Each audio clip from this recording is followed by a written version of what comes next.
अध्याय 2151। एक निवाला, एक बच्चा।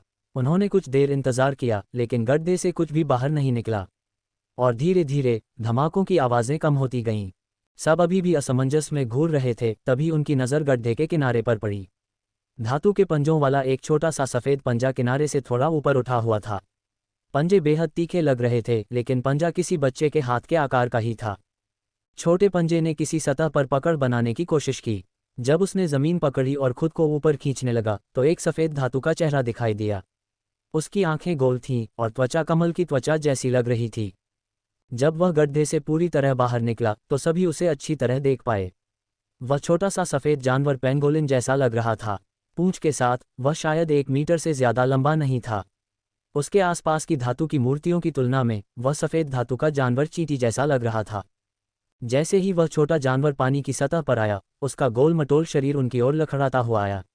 हालांकि वह तेज नहीं था, और उसकी पूंछ और नितंब किसी बच्चे के नितंबों की तरह हिल रहे थे। हान सेन ने उस जानवर को उलझन से देखा। वह शायद पेंगोलिन जैसा दिखता था, लेकिन बिल्कुल पेंगोलिन जैसा नहीं था। हान सेन को एक ऐसे जीव का ख्याल आया जो उससे भी ज्यादा मिलता जुलता हो। धातु भक्षक। हान सेन को वह धातु भक्षक याद आ गया जिसे उसने कभी गोद लिया था। ये प्राणी उस धातु भक्षक से थोड़ा छोटा था जिससे उसने दोस्ती की थी, लेकिन उसके अलावा ये देखने में बिल्कुल वैसा ही था। चूंकि यह ग्रह पूरी तरह से धातु से बना है, इसलिए ये सचमुच एक धातुभक्षी हो सकता है। लेकिन इसके आकार से लगता है कि यह एक शिशु है।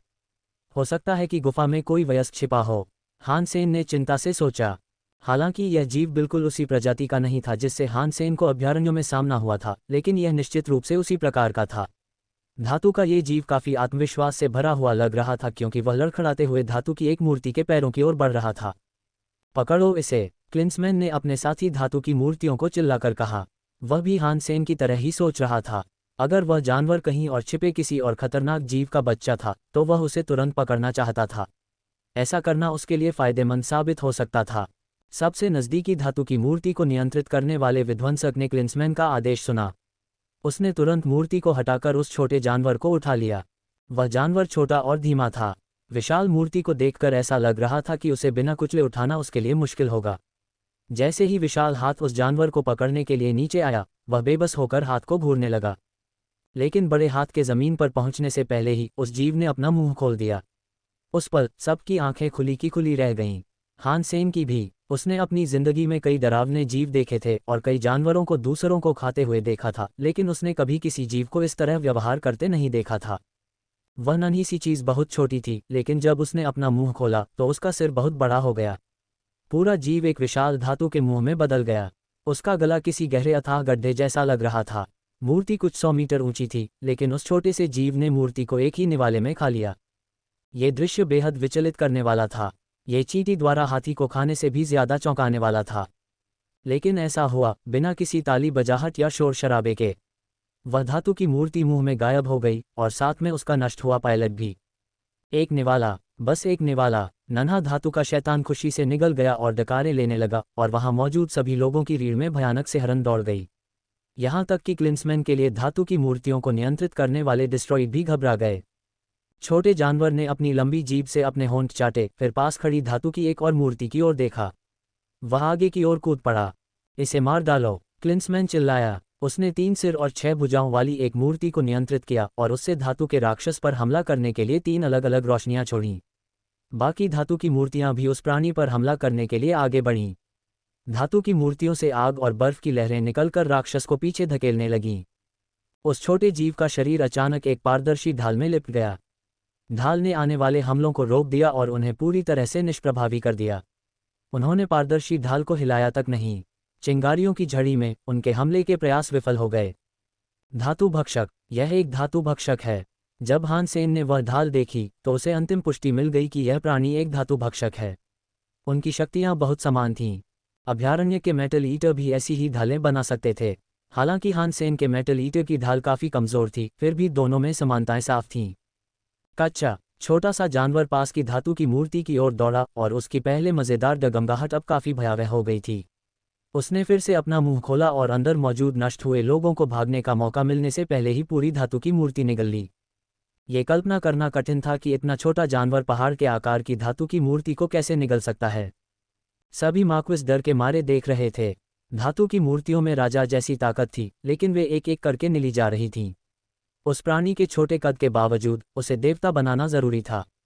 भागो! हान सेन ने अपना बाई सेमा बंद करते हुए चिल्लाया। सभी मार्क्विस शहर से भागने के लिए दौड़ पड़े। ऐसे जीव के सामने मार्क्विस के पास जरा भी टिकने की कोई उम्मीद नहीं थी। उनके पास बस भाग जाने का ही विकल्प था। बहुत कम इंसान किसी चींटी को जानबूझकर मारने के लिए इतना ध्यान देते हैं। उम्मीद है कि उस जानवर की दिलचस्पी सिर्फ ब्रेकस की गुड़िया में थी, छोटे जीवों में नहीं।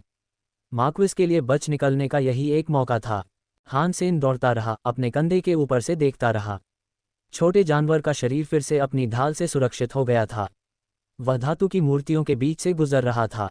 मूर्तियां एक एक करके गायब हो गईं। हान सेन को लगा, एक निवाला, एक बच्चा। हालांकि वे धातु की मूर्तियां पहाड़ों जितनी बड़ी थीं, धातु के जीव के सामने वे बच्चों जैसी थीं। एक ही काटना उनमें से किसी को भी खत्म करने के लिए काफ़ी था। हान सेन बस यही उम्मीद कर रहा था कि धातु का जानवर उसकी टीम के सदस्यों जैसे छोटे और कमज़ोर प्राणियों में दिलचस्पी न ले। अगर उसे उनमें रुचि हो भी गई तो खेल खत्म। उनकी बस यही उम्मीद थी कि धातुभक्षी मूर्तियों में ही व्यस्त रहे। क्लिंसमैन और बाकी लोग सदमे में थे। अब उन्हें एहसास हो गया था कि हान सेन ने जो कहा था वह सच था। देवता ब्रेकस की शायद सचमुच इस प्राणी से डरता होगा। यदि यह एक देवता जैसे कुलीन वर्ग को डराने में सक्षम था, तो कौन जानता था कि इस छोटे से प्राणी में वास्तव में क्या क्षमताएं थीं। बिना किसी हिचकिचाहट के क्लिंसमैन मुड़ा और भागने लगा। उसने डिस्ट्रॉइड को भी ऐसा ही करने के लिए कहा, लेकिन बहुत देर हो चुकी थी। उस छोटे से जीव ने, एक काटने वाला, एक बच्चा, बाकी मूर्तियों को खत्म करने में ज्यादा देर नहीं लगाई। क्लिंसमैन बहुत होशियार था। ब्रेकस की गुड़िया निगल जाने पर अपनी जान बचाने के लिए उसने जल्दी से खुद को उससे दूर कर लिया। लेकिन जब क्लिंसमैन अभी भी हवा में था तो उस छोटे से जानवर की जीभ बाहर निकली और क्लिंसमैन को फंसा लिया, फिर उसे वापस अपने मुंह में खींच लिया। क्लिंसमैन को चीखने का भी मौका नहीं मिला। हान सेन ने सोचा था कि ब्रेकस की गुड़ियाएं मेटल बीस्ट को रोक देंगी, जिससे मार्क्विस को मेटल सिटी से भागने के लिए पर्याप्त समय मिल जाएगा। लेकिन जब उसने पीछे मुड़कर देखा तो उसने पाया कि वे सभी पहले ही नष्ट हो चुकी थीं। हान सेन विशेष रूप से उदास हो गया जब उसने देखा कि धातु जानवर अब उनके पीछे आ रहा है। उस जीव का शरीर काफी गोलमटोल था और शुरू में वो किसी धातु से बनी आधुनिक कला की मूर्ति जैसा लग रहा था। हालांकि अब ऐसा नहीं है। अब वो किसी राक्षस जैसा लग रहा था जो उनका खून पीना चाहता था। उसे अपनी ओर आते देख सभी की रीढ़ में एक अजीब सी सिहरन दौड़ गई। फैल जाओ और तितर बितर हो जाओ, खान चिल्लाया और दूसरी दिशा में भागने लगा। दूसरी जातियों को भी एहसास हो गया कि अलग हो जाना ही उनका सबसे अच्छा विकल्प है। उन्हें भागना था, लेकिन अगर वे सब एक साथ भागते तो वह जानवर एक ही बार में सबको निगल जाता। फैलकर उनमें से कुछ के बचने की संभावना थी। यूई ने अपनी तलवार के निशानों से स्काई पैलेस के सभी छात्रों को तितर बितर होने का निर्देश दिया। पूरा दल 10 अलग अलग टीमों में बढ़ गया। हान सेन की टीम में 9 लोग थे। उसने फिर से अपने कंधे पर नजर डाली और उसका चेहरा काला पड़ गया। छोटा सा जानवर उसकी टीम के पीछे पीछे अपनी गांड हिला रहा था। अरे, मैं इतना बदकिस्मत नहीं हो सकता। यहाँ इतने सारे मार्क्विस हैं तो ये हमें क्यों चुन रहा है। हान सेन को लगा जैसे उसकी किस्मत पहले से भी ज्यादा खराब हो गई है। वो चीज़ जो ब्रेकस की गुड़ियों को हल्के नाश्ते की तरह खा सकती है, तो हान सेन का दानव बग बाई सेमा शायद उसे रोकने के लिए कुछ खास नहीं कर पाएगा। चाहे कुछ भी हो जाए, वो मरेगा ही। फैल जाओ। हान सेन के पास अपनी टीम को भंग करने के अलावा कोई चारा नहीं था। वह अपने ज़्यादा से ज़्यादा लोगों की जान बचाना चाहता था। हालांकि ऐसा लग रहा था कि वह धातु का जानवर उनके साथ खेल रहा था। वह अपनी पूरी गति से उनकी ओर नहीं आ रहा था। अगर आ रहा होता तो उन्हें पहले ही पकड़ लेता। स्काई पैलेस के छात्रों ने आदेश पाकर अलग अलग दिशाओं में भागना शुरू कर दिया। हान सेन ने एक बार फिर मेटल ईटर की ओर देखने के लिए अपना सिर घुमाया और उसका चेहरा उदास हो गया। शैतान अब भी सिर्फ उसका ही पीछा कर रहा था। अगली बार मैं किसी का साथ नहीं दूंगा। ये तो वाकई बहुत बुरा नसीब है। यहाँ अलग अलग नस्लों के कुछ 100 लोग हैं। मैं न तो सबसे बड़ा हूँ और न ही सबसे सुंदर। तो मैंने ऐसा क्या गलत किया कि इस जीव का इतना गुस्सा मुझ पर आ गया। हान सेन ने लाल बादल को बुलाया और बाओ एयर को कसकर पकड़ लिया। वह पहाड़ पर कूद गया और उसे भागने का आदेश दिया। लाल बादल की पूंछ लाल धुंध के धुएं जैसी थी। वह लाल बत्ती की तरह चल रही थी और उसकी गति ज्यादातर ड्यूक से कहीं ज्यादा थी। लेकिन छोटा जानवर आसानी से उसके पास पहुंच गया और वह बहुत करीब पहुंच गया। तुम धीमे वाले क्यों नहीं जाते? मैं ही क्यों? हान सेन को अब बहुत निराशा हुई। जैसे ही वह जीव पास आया, हान सेन को समझ ही नहीं आया कि क्या करे। खुशकिस्मती से वह जानवर उसे खाने की जल्दी में नहीं लग रहा था। ये बिल्कुल वैसा ही था जैसे कोई बिल्ली चूहे को पकड़ने की कोशिश कर रही हो, इससे वह आगे रह पाया और वह उसका पीछा कर रहा था। हालांकि ये देखकर कि हानसेन विशाल धातु देव शहर से भागने के करीब पहुंच रहा है, प्राणी ने गति बढ़ाने का फैसला किया। उसने अपना शैतानी मुंह खोल दिया। उसे हानसेन को निगलने के लिए पास आने की जरूरत नहीं थी, क्योंकि उसकी जीभ उसे आसानी से जकड़ सकती थी। डोंग। आखिरी कोशिश में हानसेन ने अपने दानव बग बाईसेमा को बुलाया ताकि उस जीव के हमले को रोका जा सके। शुक्र है कि उस जानवर ने अभी अपनी जीभ का ही इस्तेमाल किया था कि बाईसेमा हिल गया और चरमराहट की आवाज़ आई। ऐसा लग रहा था मानो वह टूटने ही वाला है। हानसेन को ठंड का एहसास हुआ। चूंकि वह जानवर अपनी जीभ से हानसेन को पकड़ नहीं पाया था, उसने अपना बड़ा मुंह खोल दिया। हानसेन को लगा जैसे उस मुंह ने आकाश को ढक लिया हो। उसने अपनी तलवार का निशान मिटाया और अपना रक्तनाड़ी सूत्र जलाया। फिर बाओ एर ने लाल बादल को लौकी में वापस खींच लिया और वे वापस अभयारण्यों की ओर चल पड़े। वह गठबंधन में अपने घर वापस आ गया। उसने बाओ र के कंधे पर थपथपाया और आह भरी। ये बहुत भाग्यशाली है कि मैं बच पाया, लेकिन अगर मैं धातु जगत से बाहर नहीं निकल पाया तो मैं जीनो ब्रह्मांड में वापस नहीं लौट पाऊंगा। क्या मुझे अभयारण्यों के द्वार से वापस वहां जाना चाहिए? अगर मैं गया तो मैं बंजर प्रणाली में पहुंच जाऊंगा। हानसेन जानता था कि यह सीधे मेटल वर्ल्ड लौटने से भी बदतर होगा। मेटल वर्ल्ड में तो सिर्फ एक ही डरावना दुश्मन था, लेकिन उस बंजर सिस्टम में एक से कहीं ज्यादा दुश्मन होंगे। हमें इंतजार करना होगा। उम्मीद है कि जब हम वापस आएंगे तो राक्षस मुझ में रुचि खो चुका होगा और उसी गड्ढे में वापस चला जाएगा जहां से वह निकला था। फिर मैं विशाल धातु देवता शहर छोड़कर धातु जगत से भाग जाऊंगा। हानसेन ने खुद को दिलासा देने की कोशिश की, लेकिन हानसेन ने फिर सोचा, वह जानवर मेरे मेटल ईटर जैसा ही प्राणी होना चाहिए। मुझे आश्चर्य है कि क्या उनकी भाषा भी वैसी ही होगी। शायद मैं मेटल ईटर को वहां ले जाकर उस मेटल बीस्ट से बातचीत कर सकूं। शायद हम कुछ हल निकाल सकें तो मैं वहां से निकल सकूंगा। ये सोचने के बाद हानसेन बाओ एर को अपने साथ मेटल ईटर से मिलने ले गया। मेटल ईटर एक वीरान गोदाम में रहता था। हानसेन चाहता था कि मेटल ईटर उसके साथ रहे, लेकिन वह छोटा सा आदमी धातु के साथ रहने की जिद कर रहा था। हानसेन अक्सर गोदाम को स्टील से भर देता था और उस सारे स्टील से मेटल ईटर ने अपना घर बना लिया था। वह खूब सारा स्टील खाता भी था। खुशकिस्मती से हानसेन बहुत अमीर था। मेटल ईटर का एक भी टुकड़ा किसी भी साधारण परिवार को हमेशा के लिए दिवालिया बना सकता था। मेटल ईटर अपनी भस्म शक्ति का अभ्यास कर रहा था, जिसे हानसेन अपने साथ अभयारण्य में ले आया था। उसका धातु शरीर काला पड़ रहा था। इस समय मेटल ईटर कच्चे स्टील के बिस्तर पर सो रहा था। ऐसा लग रहा था जैसे कोई ड्रैगन अपने खजाने के ऊपर सो रहा हो। यह ज्यादा बड़ा नहीं था, कुल मिलाकर सिर्फ 2 मीटर लंबा। शायद इसलिए कि इसने कंज्यूम का अभ्यास किया था, लेकिन ये पहले से छोटा लग रहा था। जब हानसेन गोदाम में दाखिल हुआ तो मेटल ईटर अपनी नींद से जाग उठा। वह दौड़कर हानसेन के पैरों के पास गया और अपनी जीभ से उन्हें चाटने लगा। हानसेन ने मेटल ईटर के सिर पर हाथ फेरा, लेकिन उसे अपराध बोध की असहज पीड़ा महसूस हुई। हानसेन द्वारा उस जीव का अपहरण करने के बाद उसने अपनी ही प्रजाति के अन्य जीवों से सारा संपर्क खो दिया था। और फिर जब वह उसे एलायंस में ले आया तो उसे पता था कि मेटल ईटर अपने पुराने दोस्तों से फिर कभी नहीं मिल पाएगा, और हानसेन ने उसके साथ समय बिताने की भी जहमत नहीं उठाई। वह गोदाम के आसपास के जीवों को तभी ढूंढ पाता था जब उसे किसी से बात करने की जरूरत होती थी, लेकिन उसका स्वभाव बहुत शांत था। उसे ज्यादातर समय स्टील की प्लेटों पर सोते हुए बिताना पसंद था। वह ज्यादा बात नहीं करता था। हालांकि मेटल ईटर देखने में बिल्कुल धातु के जानवर जैसा था। रंग और आकार के अलावा वे 90% मेल खाते थे। अगर मैं सचमुच मेटल वर्ल्ड से बच नहीं सकता तो मैं मेटल ईटर को मेटल बीस्ट से बात करने के लिए ले जा सकता हूं। यह कोई कुलीन नहीं होगा, इसलिए मैं इसे कभी भी अभयारण्य में वापस ला सकता हूं। मुझे वहां इसकी सुरक्षा के बारे में चिंता करने की कोई ज़रूरत नहीं है, हानसेन ने मन ही मन सोचा। वह पहले मेटल ईटर को टहलने ले जाने वाला था, लेकिन उसे यह बात पसंद नहीं आई। वह वापस स्टील पर सोने चला गया। हानसेन गोदाम के आसपास के दूसरे जीवों के पास रुका, फिर कुछ देर अपने संग्रह पर नजर डाली जो उसने वहां रखा था। उसने देखा कि उसने पिछले कुछ सालों में बहुत सी चीजें इकट्ठी की थीं। उसके संग्रह की सबसे अहम चीजों में से एक गोल्ड रेवन बेबी का शरीर था, लेकिन जब उसने उसे ढूंढा तो पाया कि वह गायब हो गया था। ये कैसे गायब हो गया? हानसेन उलझन में बुदबुदाया। सन रेवन एक शिशु था, लेकिन वह जीनो ब्रह्मांड का एक देवीकृत प्राणी था। उसके देवीकृत जीन इतने स्थिर थे कि हानसेन उन्हें अवशोषित नहीं कर सका। गठबंधन के किसी प्राणी के लिए उसे चुराना व्यर्थ होगा। और तो और वो पूरी जगह हानसेन की थी। वहां कई डरावने जीव रहते थे और अगर वो चाहे तो पूरे एलायंस पर कब्जा कर सकता था। भला कौन उससे कुछ चुराने की हिम्मत कर सकता था? हान सेन ये भूलने की गलती नहीं करेगा कि उसने लाश कहाँ रखी थी, लेकिन उसे ये भी नहीं लगा कि वह चोरी हो गई है। वैसे भी वह इतनी बड़ी थी कि उसे आसानी से हिलाया नहीं जा सकता था। जब हान सेन को पहली बार सन रेवन का शरीर मिला था तो वह उसे आत्मसात नहीं कर पाया था, इसलिए उसने उसे गोदाम में सुरक्षित रखने के लिए रख दिया था। पिछले 2 सालों में उसने उसे एक बार भी नहीं देखा था।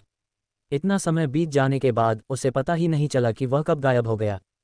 हान सेन ने अपनी डोंगशुआन आभा से उस जगह का जायजा लिया, लेकिन पक्षी के शरीर का कोई निशान नहीं मिला।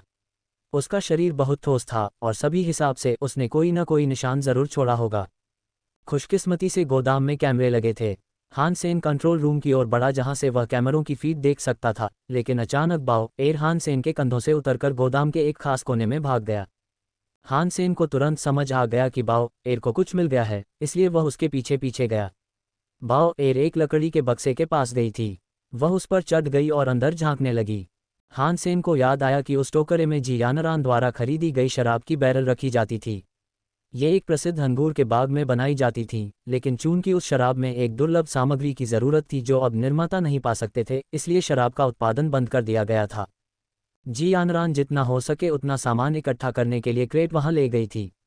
वे अक्सर साथ में शराब नहीं पीते थे, इसलिए ज़रूरत न होने पर उन्हें वहीं रख दिया जाता था।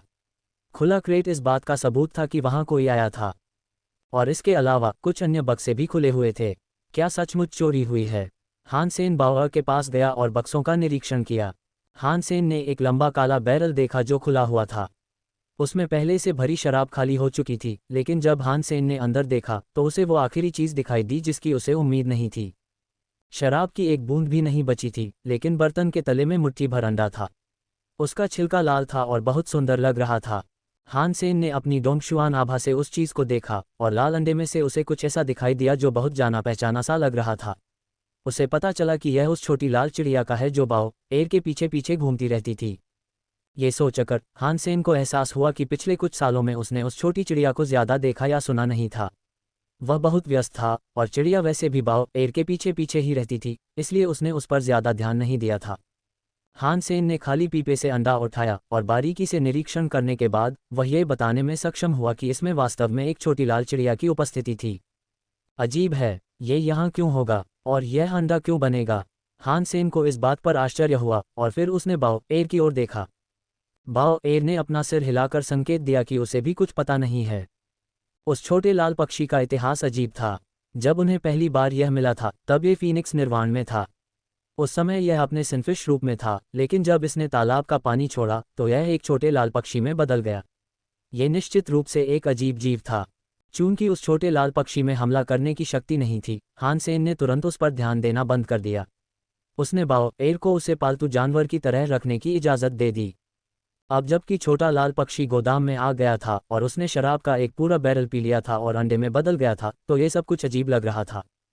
हान सेन उस अंडे को, जो छोटी लाल चिड़िया बन गई थी, सुरक्षा कक्ष में ले आया।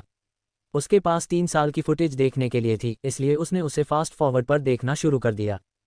थोड़ी देर बाद हान सेन ने मॉनिटर पर हलचल देखी।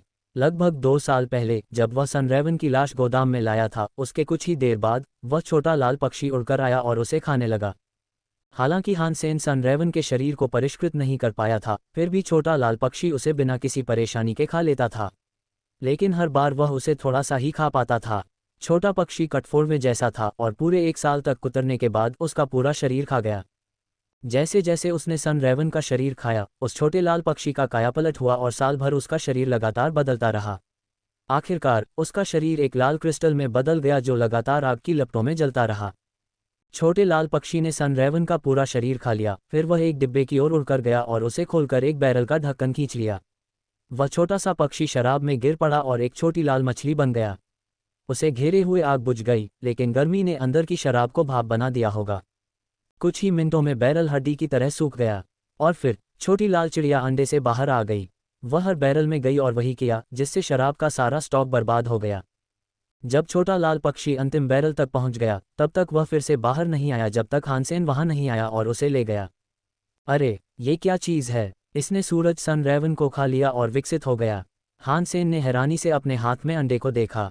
हान सेन उस देवरूपी शरीर को परिष्कृत करने में असमर्थ था, इसलिए ये कल्पना करना कठिन था कि छोटे लाल पक्षी ने ऐसा कैसे किया होगा। जो भी हो, मैं वैसे भी शरीर को निखार नहीं पाया। मुझे बस उम्मीद है कि जो भी बनेगा वह कुछ हद तक उपयोगी होगा। आखिरकार हान सेन ने लाल अंडा वापस रखने का फैसला किया। हान सेन को नहीं पता था कि उस जीव को सफलतापूर्वक अंडे देने के लिए क्या करना होगा, लेकिन अगर उसने अपनी इच्छा से उस स्थान का चयन किया था तो शायद वह सबसे अच्छा विकल्प था। हान सेन अगले कुछ दिनों तक घर पर आराम करता रहा। वह अभी मेटल वर्ल्ड नहीं लौटा था। हालांकि उसे युया की चिंता थी। बदकिस्मती से अभी वह कुछ नहीं कर सकता था। उसे बस यही उम्मीद थी कि बाकी लोग उस विशाल मेटल सिटी से बचकर सुरक्षित निकल आए होंगे।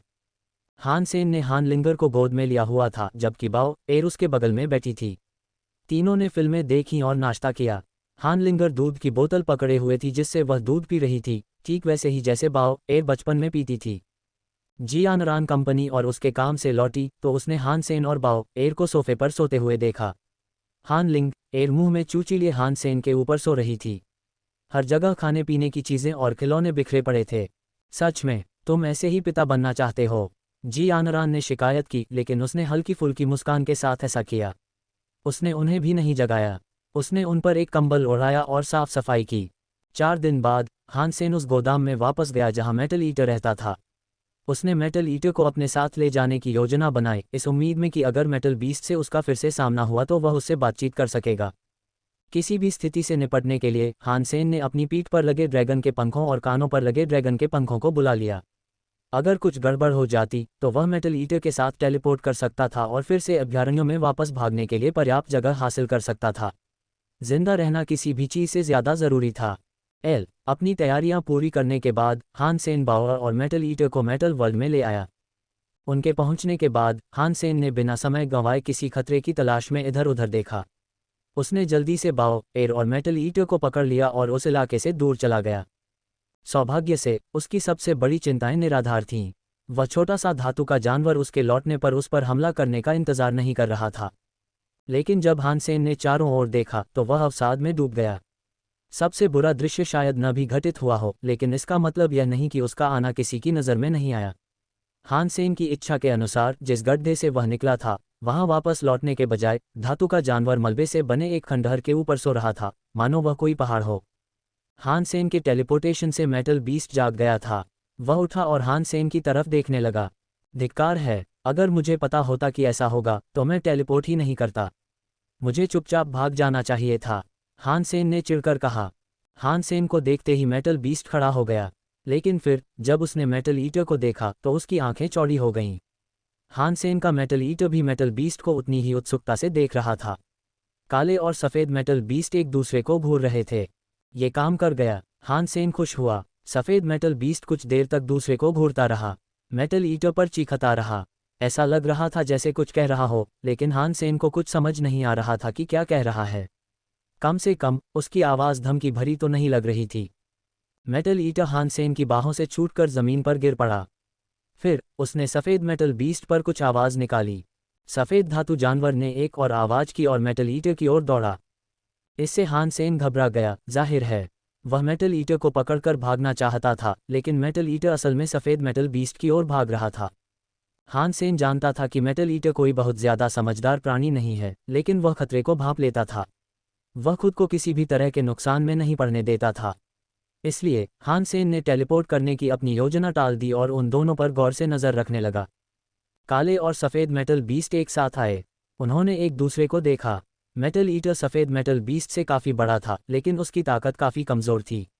उनकी मुलाकात का यही पहलू हान सेन को चिंतित कर रहा था। बज़्ज़ट दोनों धातु जानवरों ने अपनी ढालें डाल दीं। सफ़ेद धातु जानवर की ढाल पारदर्शी थी, लेकिन धातु भक्षक की ढाल में भस्म की शक्ति समाहित थी। इस वजह से वह थोड़ी गहरी थी। सफ़ेद धातु जानवर ने मेटल ईटर के चारों ओर चक्कर लगाया और उसे सूंघा। क्या वे कोड में बात कर रहे हैं? हान सेन बहुत चिंतित था। उसे डर था कि कहीं सफ़ेद मेटल बीस्ट को पता न चल जाए कि मेटल ईटर उस जैसा नहीं है, या शायद वह मेटल ईटर पर हमला कर दे क्योंकि अभयारण्य का प्राणी उसकी तुलना में बहुत कमज़ोर था। सफ़ेद धातु का जानवर मेटल ईटर के चारों ओर कुछ और चक्कर लगाता रहा और आखिरकार कूद पड़ा। हान सेन का दिल लगभग जम गया, और जैसे ही वह मेटल ईटर को बचाने के लिए आगे बढ़ा, उसे एहसास हुआ कि सफ़ेद धातु का जानवर असल में उसी गड्ढे की ओर कूद रहा था जहां से वह निकला था। मेटल ईटर हिला तक नहीं। उसने उस दिशा में देखा जहां सफ़ेद मेटल बीस्ट गायब हो गया था। हान सेन के माथे पर ठंडा पसीना आ गया था। अगर सफ़ेद मेटल बीस्ट मेटल ईटर को मारना चाहता तो उसे नहीं पता था कि उसके पास अपने साथी को बचाने के लिए ज़रूरी चीज़ें हैं भी या नहीं। अच्छा, लेकिन असल में हुआ क्या? क्या उन्होंने एक दूसरे को पहचान लिया, या उन्हें बस कुछ और बातें करनी हैं? हान सेन का दिल कई अलग अलग गति से धड़क रहा था, कभी तेज कभी धीमी। हान सेन अभी भी गहरी सोच में डूबा हुआ था, तभी सफ़ेद धातु का जानवर अपने बिल से वापस आ गया। उसका मोटा शरीर लड़खड़ाता हुआ मेटल ईटर के पास आया। हान सेन ने देखा कि सफ़ेद धातु का जानवर एक आदमी के हाथ जितनी लंबी धातु की एक शाखा पकड़े हुए था। उस शाखा में कुछ धातु के फल थे। सफ़ेद धातु का जानवर मेटल ईटर के पास गया और शाखा को उसके ठीक सामने रख दिया। मेटल ईटर ने इस पर कोई प्रतिक्रिया नहीं दिखाई, इसलिए सफ़ेद मेटल बीस्ट अपने वैकल्पिक स्वरूप के करीब चला गया और कुछ तेज सूंघने जैसी आवाज़ें निकालीं। मेटल ईटर ने अपना सिर नीचे किया, जीभ बाहर निकाली और एक फल को निगल लिया। जब सफ़ेद धातु जानवर ने धातु भक्षक को एक फल खाते देखा तो वह खुशी से उसके चारों ओर दौड़ने लगा। वह धातु भक्षक के पास खड़ा हो गया और अपने शरीर से उस बड़े जीव को रगड़ने लगा। वह बहुत खुश लग रहा था। मेटल ईटर ने उन धातु के फलों में से कुछ और खाए और उसका शरीर चमकने लगा। फिर मेटल ईटर ने एक अजीब सा पदार्थ छोड़ा। यह उसके शरीर को ढकने वाला एक जीनो आयुध बन गया और फिर वापस उसके अंदर पिघल गया। क्या ये बैरन बनने वाला है?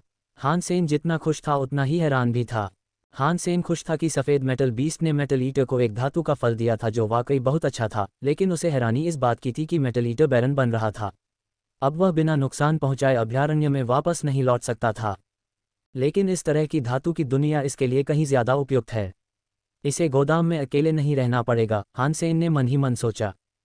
सफ़ेद मेटल बीस्ट मेटल ईटर की रखवाली करता हुआ दिखाई दिया जब वह बैरन बनने की तैयारी कर रहा था। वह हान सेन और बाओ र को ऐसे घूर रहा था मानो वे चोर हों। तुम यहाँ बाहरी हो, ऐसा लग रहा था जैसे वह कह रहा हो। हान सेन को अजीब लगा। मेटल ईटर का विकास ठीक ठाक होता दिखाई दिया। उसका रूप गहरा और छोटा होता गया, लेकिन उसका शरीर पहले से कहीं ज़्यादा धातु जैसा दिखने लगा। मेटल ईटर के सफल विकास को देखकर सफ़ेद मेटल बीस्ट ने खुशी से मेटल ईटर का गाल चाटा। ये निश्चित रूप से स्नेह का प्रतीक था। हालांकि हान सेन चिंतित हो गया। अगर उसे यकीन नहीं था कि मेटल ईटर नर है तो वह सोचेगा कि सफ़ेद मेटल बीस्ट किसी के साथ संभोग करने की तलाश में है। मेटल ईटर नर है, अगर सफ़ेद मेटल बीस्ट मादा है तो वे संभोग कर सकते हैं। लेकिन सफ़ेद मेटल बीस्ट इतना ताकतवर है, भगवान जाने कब से जिंदा है।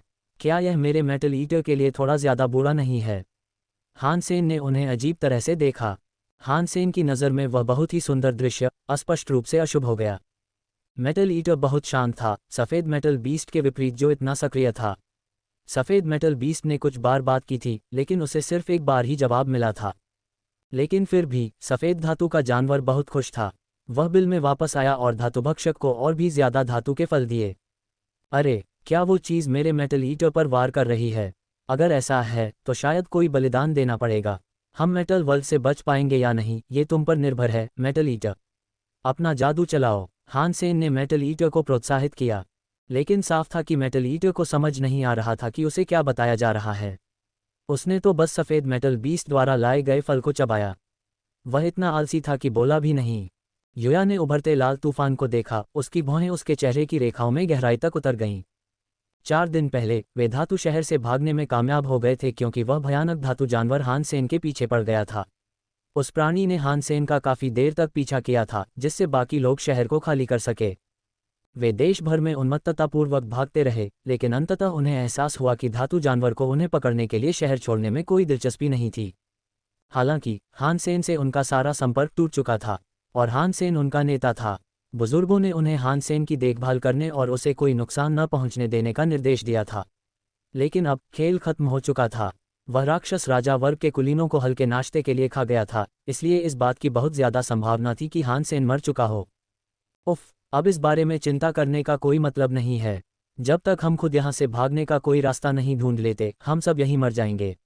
ऐसे में हम यहाँ जो हुआ उसकी रिपोर्ट भी नहीं कर पाएंगे। युया ने आह भरते हुए अपनी बात समाप्त की। बुद्ध, ड्रैगन और दानव एक साथ रहे थे। लड़ाई के बाद उन तीनों जातियों को मिलाकर भी स्काई पैलेस टीम से कम लोग बचे थे, इसलिए उनके बीच शक्ति का एक बड़ा अंतर था। लेकिन अब वे सभी एक ही नाव में सवार थे और उन्हें निकलने का कोई रास्ता ढूंढना था। जितने ज़्यादा लोग निकल सकें उतना अच्छा है। युया को अब किसी को धमकाने में कोई दिलचस्पी नहीं थी। खान और बाकी लोग बेवकूफ़ नहीं थे। वे जानते थे कि अब स्काई पैलेस स्थिति पर नियंत्रण कर रहा है और युया फिलहाल नेता है। उनका कोई उपद्रव मचाने का इरादा नहीं था, लेकिन उन्हें धातु की दुनिया से भागने का कोई रास्ता नहीं सूझ रहा था। वे पूरी तरह फंस चुके थे। धातु जगत का वातावरण बहुत ही भयानक था। सभी जीव धातु से बने थे, इसलिए उनके लिए भोजन का कोई स्थानीय स्रोत नहीं था। हालांकि उनके पास अभी भी कुछ आपूर्ति थी, लेकिन उनके मरने में बस समय ही लगेगा। हानसेन का मेटल ईटर वाकई उसे पाने में मुश्किलें पैदा कर रहा था। सफ़ेद मेटल बीस्ट उसे जितना हो सके दोस्ताना व्यवहार करके खुश करने की कोशिश करता रहा। मेटल ईटर ने ज़्यादा प्रतिक्रिया नहीं दी, लेकिन हानसेन को अब भी अंदाज़ा था कि उसे एक साथी मिल जाने की खुशी है। हानसेन और बाओ एर को भी कुछ मिठाइयाँ दी गईं। हानसेन और बाओ एर धातु के फल तो नहीं खा सकते थे, लेकिन सफ़ेद धातु दानव ने उन्हें कुछ पीने को दिया। शायद उसने ऐसा धातु भक्षक की ओर से किया था। हानसेन ने उस तरल पदार्थ को पिया और उसने देखा कि उसमें एक तरह की शक्ति समाहित हो गई थी। इससे उसके जीन में तुरंत सुधार होने लगा। सफ़ेद धातु का जानवर मेटल ईटर के पास ही रहा और अपने सिर से मेटल ईटर को रगड़ता रहा। इससे हानसेन बहुत उलझन में पड़ गया। अभयारण्यों में मौजूद जीवों में जीनो ब्रह्मांड के जीन मौजूद थे। हानसेन जानता था कि क्रिस्टलाइजर जीनो ब्रह्मांड के कई जीवों को शोध के लिए अभयारण्यों में लाए थे। अभयारण्यों में मौजूद कई जीवों का निर्माण इसी तरह हुआ था, लेकिन स्टे अप लेट ने उसे ये भी बताया कि क्रिस्टलाइजर्स ने ये सब सिर्फ अपने ही रक्त को बेहतर बनाने के लिए किया था। उन्होंने जिन भी जीन्स पर शोध किया था, उनका उद्देश्य किसी न किसी तरह अपनी ही नस्ल के साथ जुड़ना था। क्रिस्टलाइजरों में जीनो ब्रह्मांड की एक उच्च प्रजाति जितनी ही शक्ति थी, लेकिन उन्हें उस शक्ति के लिए अपनी तकनीक पर निर्भर रहना पड़ा। अंततः उन्होंने एक और उच्च प्रजाति को चुनौती दी और नष्ट हो गए। उस समय क्या उनके पास इतनी शक्ति होती कि वे उन सभी जीवों के जीनों को अभयारण्यों तक ले जा पाते? खासकर अपनी कमज़ोर अवस्था में क्रिस्टलाइजर छोटे लाल पक्षी, गोल्डन ग्रोलर और मेटल ईटर जैसे जीवों के जीन को हरा नहीं पाते। और अभयारण्यों में ऐसे कई जीव थे जिनके खून में ऐसा खून था। हानसेन कल्पना नहीं कर सकता था कि क्रिस्टलाइजर्स ने ये सब कैसे पूरा किया होगा। स्टे अप लेट ने कहा कि क्रिस्टलाइजर्स ने अभयारण्यों का निर्माण नहीं किया। जाहिर है, क्रिस्टलाइजर्स के उन पर ठोकर खाने से पहले ही वे अस्तित्व में थे। चूंकि अभयारण्यों का प्रवेश द्वार सेक्रेड के पास है, तो क्या सेक्रेड अभयारण्यों के निर्माण के लिए जिम्मेदार है? हानसेन ने मन ही मन सोचा। हानसेन को लगा कि यह बात सच ही होगी। उसने जो कहानियां सुनी थीं, उनके अनुसार इतने शक्तिशाली जीवों के जीन इकट्ठा करने की शक्ति कभी सिर्फ सेक्रेड के पास ही थी। क्रिस्टलाइजर ऐसा नहीं कर सकते थे। इसके अलावा पवित्रता क्रिस्टलाइजरों से पहले से मौजूद थी, जो स्टे अप लेट द्वारा बताई गई बात से मेल खाती है। क्रिस्टलाइजरों ने बाद में इन अभयारण्यों को खोजा होगा और उन्हें संशोधित किया होगा। तो शायद ये अभयारण्य सेक्रेड ने बनवाए थे, लेकिन क्यों? वे अभयारण्यों में शक्तिशाली जीन क्यों डाल रहे थे? अभयारण्यों में कौन से जीव पैदा हुए थे? वहाँ क्या भेजा गया था? नौजीवन बिल्ली किसी न किसी तरह से सेक्रेड से जुड़ी हुई थी और वह अपनी मर्जी से अभयारण्यों में आ जा सकती थी। ऐसा लग रहा था मानो नौजीवन बिल्ली खुद अभयारण्यों के लोगों पर शोध कर रही हो। और अतीत में किसी समय एक ऐसी घटना घटी जिसके परिणामस्वरूप सेक्रेड का विनाश और विघटन हुआ। एक मजबूत गुट अचानक धूल और गूंज में बदल गया। पवित्र व्यवस्था बंद हो गई और किसी तरह क्रिस्टलाइजरों को अभयारण्यों में प्रवेश करने, उन पर दावा करने और उन्हें संशोधित करने का एक और रास्ता मिल गया। जब उनकी जाति लगभग नष्ट हो गई, तो बचे हुए क्रिस्टलाइजरों ने अभयारण्यों में शरण ली और जीन पर अपना शोध जारी रखा। हानसेन ये तय नहीं कर पाए कि क्या क्रिस्टलाइजरों ने अपना सारा शोध स्वयं ही किया था या उन्होंने सेक्रेड द्वारा छोड़े गए शोध को आगे बढ़ाया था। लेकिन ये सब हानसेन द्वारा गढ़ा गया सिद्धांत मात्र था। किसी भी बात को तथ्य के रूप में नहीं लिया जा सकता था। मेरे सवालों का जवाब सिर्फ वो बूढ़ी बिल्ली ही दे सकती है, हानसेन ने निराशा से सोचा। सब कुछ सेक्रेड और उस नफरत भरी बिल्ली पर टिका था। हानसेन में उस बंजर व्यवस्था में घुसकर उसकी पड़ताल करने की ताकत नहीं थी, इसलिए फिलहाल वह सच्चाई नहीं जान सकता था। हानसेन विचारों में डूबा हुआ था, तभी मेटल ईटर पास आया। उसने हानसेन की तरफ देखा और फिर छेद की तरफ देखा। सफ़ेद धातु का जानवर गड्ढे के पास खड़ा था और ऐसा लग रहा था जैसे वह संकेत दे रहा हो कि उन्हें अंदर जाना चाहिए। मेटल ईटर पहले गया और हानसेन बाओ के साथ उसके पीछे गया। वह देखना चाहता था कि किसी देवता का घोंसला कैसा दिखता होगा। गड्ढे का प्रवेश द्वार बहुत बड़ा था, लेकिन उसकी दीवारें एक विशाल फनल की तरह नीचे की ओर झुकी हुई थीं और जैसे जैसे आगे बढ़ती गईं, संकरी होती गईं। नीचे एक और गुफा थी जो लगभग 1 मीटर चौड़ी थी। सफ़ेद धातु जानवर और धातु भक्षक ने इसमें प्रवेश किया। उनके पीछे हानसेन और बाओ भी थे। हानसेन ने सोचा कि यह एक गुफा है, लेकिन जब उसने नीचे देखा तो वह स्तब्ध रह गया। कैसे? ये यहाँ कैसे हो सकता है? हानसेन घूर रहा था, उसे अपनी आंखों पर विश्वास करना मुश्किल हो रहा था। गड्ढे के नीचे एक जगह थी जो किसी गोदाम जैसी लग रही थी। उस जगह के अंदर हान सेन ने कई विशाल धातु के घनों को कतारों में रखा देखा। वे भंडारण के डिब्बों जैसे लग रहे थे, लेकिन वे उन बक्सों से बड़े थे जो आप किसी गोदाम में मिलने की उम्मीद करते हैं। जब हान सेन पास पहुंचा तो उसने देखा कि हर घन विशाल हाथों के निशानों से ढका हुआ था। उसने नैरो मून में पहले भी ऐसा ही एक धातु का घन देखा था। रिबेट ने लिगु खंडहरों से जो नीला धातु का घन निकाला था वह बिल्कुल उन बक्सों जैसा दिख रहा था जिन्हें वह भी देख रहा था। जब उस नीले धातु के घन को खोला गया तो उसमें से नीले सुनहरे दानव कीड़ों का एक समूह निकला। उन्होंने नैरो मून पर हमला किया, जिससे सिस्टम को भारी नुकसान पहुंचा। और हालांकि यह बुरा था, हान सेन इस कठिन परीक्षा के माध्यम से अपने दानव बग बाई सेमा को प्राप्त करने में कामयाब रहा, जिसने पहले भी कई बार उसकी जान बचाई थी। वह पूरा परिदृश्य और उसके बाद के परिणाम एक ऐसा मामला था जिसे हान सेन कभी नहीं भूल पाएंगे। हान सेन ने अपने सामने बैठकर 24 क्यूब्स गिने। उसने पहले जो घन देखा था वह पूरी तरह नीला था, लेकिन उनमें से 12 सुनहरे रंग के थे और 12 हरे रंग के। और हालांकि दोनों प्रकारों पर अंकित चिन्ह एक दूसरे से मिलते जुलते थे, फिर भी वे नीले घन पर उत्कीर्ण चिन्हों से भिन्न थे। इसके अलावा ऐसा लग रहा था कि हर क्यूब के हाथ के निशानों का अपना एक अनोखा सेट है। अगर ये हाथ के निशान पासवर्ड थे तो हर क्यूब का भी एक खास पासवर्ड होगा। क्या लिगु खंडहर ब्रेक स्काई से जुड़े हैं? अगर हाँ, तो ब्रेक स्काइज के कई वंश हैं, हान सेन ने मन ही मन सोचा। हालांकि हान सेन को दानव कीड़ों के क्यूब्स के खुलने की चिंता नहीं थी। वे तब तक नहीं खुलेंगे जब तक पासवर्ड न डाला जाए, और अगर खुल भी जाएं, तो दानव कीड़े उस सफ़ेद धातु के जानवर के सामने टिक नहीं पाएंगे जिसने उन्हें वहां तक पहुंचाया था। सफ़ेद धातु राक्षस की बात करें तो वह दो घनों के बीच घूम रहा था। हान सेन बाओ एर को अपनी बाहों में कसकर पकड़े हुए उसके पीछे पीछे चल रहा था।